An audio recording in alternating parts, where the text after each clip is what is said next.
আসসালামু আলাইকুম। এই যে দেখেন মেন রোডে তিনটা রোড এখন সাধারণ মানুষের পারাপার হওয়া খুবই কঠিন।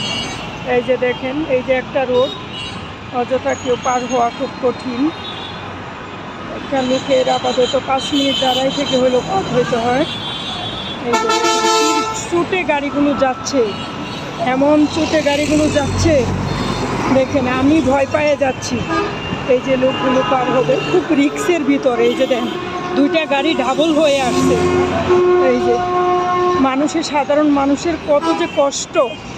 এই যে দেখেন কি অবস্থা করে পারাপার হচ্ছে, রিক্সের ভিতর, খুব চুটের ভিতর আসছে। এই দেখেন একটা দিকে গেছে তিনটা রুটে এখন যে একটা রিক্সিও ব্যাপার, যে অবস্থা, যে একটা চুটের পর গাড়িগুলো আসে, যে মানুষের কোনো চান্স দেয় না।